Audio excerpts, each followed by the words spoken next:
दर्शकों, हनी सिंह। जी हाँ, हनी सिंह। कौन नहीं जानता हनी सिंह को। देश के सबसे नंबर 1 रैपर हनी सिंह। चाहे वो बच्चा हो, बूढ़ा हो, जवान हो, सबकी जुबां पर हनी सिंह का नाम आज भी रहता है। आज भी उनके गानों में वो कशिश है जिसे सुन लोगों के पैर थिरकने लगते हैं। जी हाँ, हनी सिंह का करियर दौलत और शोहरत के साथ नशे की लत में फंसने के कारण खराब हुआ था, जिससे उन्हें बाइपोलर डिसऑर्डर भी हो गया था और उन्हें संगीत उद्योग से दूर रहना पड़ा था। हनी सिंह ने खुद बताया कि कैसे सफलता के बाद उन्हें नशे की लत लग गई थी, जिसमें शराब और अन्य नशे भी शामिल थे। नशे की लत के कारण उन्हें बाइपोलर डिसऑर्डर हो गया, जिससे वह डिप्रेशन में चले गए और उन्हें संगीत की दुनिया छोड़नी पड़ी। नशे की लत में उनके पारिवारिक जीवन को भी प्रभावित किया, जिससे उनकी पत्नी शालिनी तलवार से उनका तलाक हो गया। दर्शकों, एक बार हनी सिंह ने कुछ ऐसा कहा था कि मैंने जीवन में 24 साल एक ऐसे घर में बिताए जहां कोई खिड़की नहीं थी, लेकिन फिर भी मैं सपने देखता था। ये शब्द खुद हनी सिंह के थे। उनके पास देश के सबसे बड़ा रैपर होने के साथ साथ सबसे कंट्रोवर्शियल आर्टिस्ट का भी उनके नाम खिताब है। हनी सिंह वो कलाकार है जिनके गाने एक दशक से ज्यादा समय से हर शादी और क्लब में आज भी बजते हैं। छोटी सी जगह से निकलकर देश दुनिया में छाने वाले हनी सिंह ने सफलता का गजब स्वाद चखा। फिर करियर के पीक पर सब छोड़ छाड़ कर एक कमरे में सिमट गए। करियर का ग्राफ जब ऊपर उठा तब वो खुद को खुदा मानने लगे थे और जब दुनिया से मोह भंग हुआ तो भगवान से मौत की भी दुआ करने लगे थे।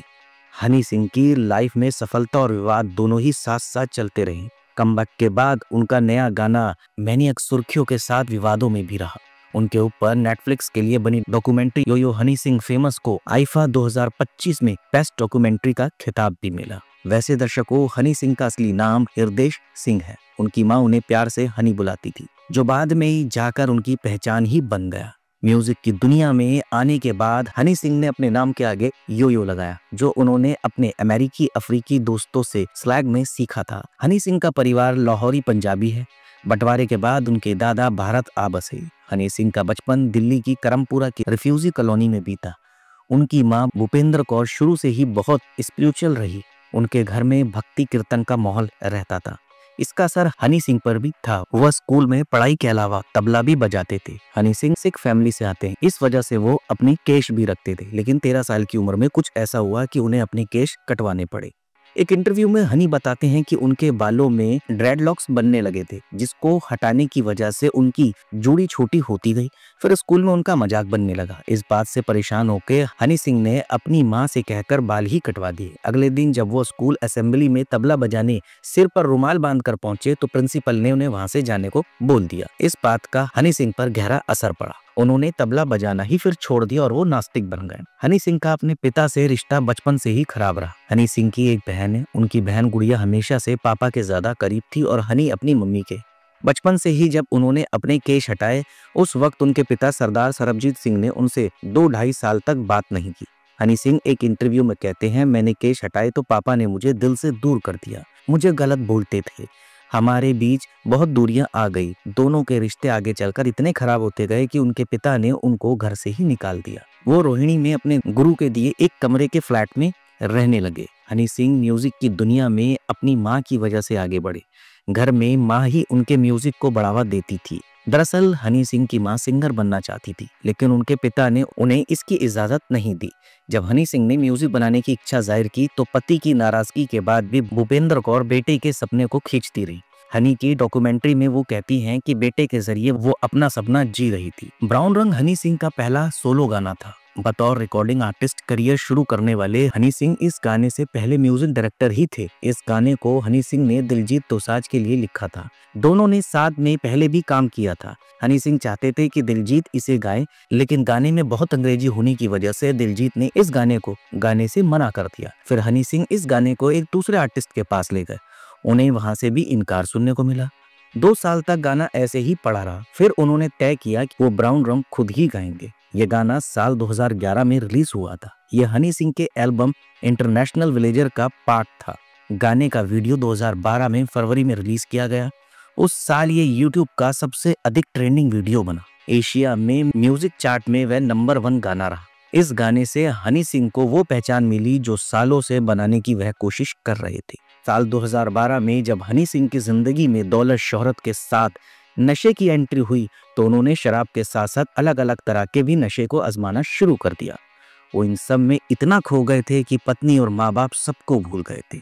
उनकी लाइफ में दूसरी औरतों की एंट्री होने लगी थी।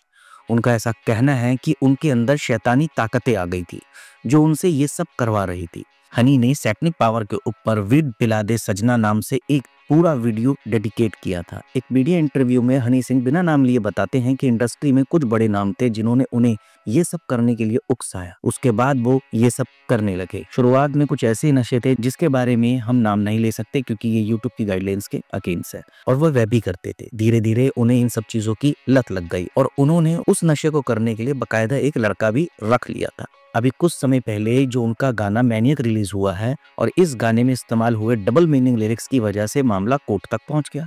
लेकिन ये पहली बार नहीं है जब हनी सिंह पर आरोप लगे। साल 2012 तक हनी की पहचान बन चुकी थी। उनके गानों में महिलाओं को ऑब्जेक्टिफाई करने के अलावा कई तरह के नशे की भी बातें होती थी। गाने के बोल महिला विरोधी होने के बावजूद यूथ को उनके गाने पसंद आ रहे थे। लेकिन उसी साल निर्भया गैंगरेप घटना हुई जिसके बाद से लोगों ने हनी सिंह के खिलाफ मोर्चा खोल दिया। उनके शो कैंसिल हुए, वे रियलिटी शो के जजिंग पैनल से हटाए गए, कई जगह एफआईआर दर्ज हुई। करियर की शुरुआती दौर में गाये वॉल्यूम 1 और मैं हूं बलात्कारी जैसे गाने के लिए उनकी खूब आलोचना हुई। लेकिन हनी न सिर्फ उस समय बल्कि आज भी कहते हैं कि उन्होंने वो गाने नहीं गाए हैं। साथ ही वो अपने गानों को डिफेंड करते हुए गुलजार, मोहम्मद रफी और बॉलीवुड के कई कलाकारों को कटघरे में खड़े करते हैं। वो कहते हैं कि मैं यही सब सुनकर बड़ा हूँ और जब इनके गाने अश्लील नहीं थे तो मेरे कैसे हैं। हनी सिंह ने करमपुरा की लड़की शालिनी तलवार से 23 जनवरी 2013 को शादी की थी। शालिनी उनके कॉलेज का प्यार थी जिनसे वो ट्यूशन के दौरान मिले थे। 2023 में शालिनी ने हनी सिंह और उनके पिता, माँ और बहन पर कई संगीन आरोप लगाए। दिल्ली के 30 हजारी कोर्ट में केस दर्ज कराया था। उन्होंने कहा था कि 10 सालों से वो शादी में घरेलू हिंसा झेल रही थी। हनी सिंह के कई सारी लड़कियों से अवैध संबंध थे और जब वो पूछती थी तो वो उन्हें मारते थे। यही नहीं, शालिनी ने हनी सिंह के पिता पर नशे के गलत तरीके से छूने का आरोप तक लगा दिया था। मां भूपेंद्र कौर और बहन गुड़िया पर भी दुर्व्यवहार का आरोप लगाया। बाद में दोनों के बीच सेटलमेंट हुआ, लेकिन जब ये मामला सामने आया था तो उस वक्त हनी सिंह ने इसे मानने से इनकार किया था। बाद में कई इंटरव्यू में वो ये कहते सुने गए कि सेपरेशन के बाद से उनकी सेहत में सुधार हुआ। करियर की बुलंदी पर होते हुए भी साल 2014-2015 में उन्होंने हेल्थ कंसर्न की वजह से ब्रेक लिया। हनी बाइपोलर डिसऑर्डर से जूझ रहे थे। वो घर में कैद हो गए। 3.5 साल तक घर से बाहर नहीं निकले। वो किसी से फोन पर बात भी नहीं करते थे, ना ही वो रेडियो, टीवी या सोशल मीडिया को देखते थे। एक इंटरव्यू में उन्होंने बताया कि उस फेज में उन्हें रनिंग इन्फॉर्मेशन से डर लगता था। पहले तो वो लोगों से मिलना या बात नहीं करना चाहते थे, लेकिन कभी कभार वॉइस नोट पर बात करते थे। जिंदगी के 7 साल उन्होंने सिर्फ 4 लोगों के साथ गुजारे, वो भी ऐसे जैसे कि वो उनके लिए है ही नहीं। हनी सिंह ने बचपन की एक घटना की वजह से भगवान को मानना छोड़ दिया, लेकिन जब वो बाइपोलर डिसऑर्डर से जूझ रहे थे तब उन्हें वापस भगवान की शरण में जाना पड़ा। अपने कमबैक को हनी भोलेनाथ का चमत्कार बताते हैं। अब वो भगवान भोलेनाथ को अपना इष्ट देव मानते हैं। वो बताते हैं कि साल 2021 में वो हरिद्वार के नीलेश्वर धाम मंदिर में गए और तब से वो खुद में बदलाव महसूस करने लगे। हनी सिंह का मानना है कि उस मंदिर में जाने के बाद उनके अंदर हिम्मत और कॉन्फिडेंस आया। उन पर चल रहे कोर्ट में मामले लगभग खत्म से हो गए।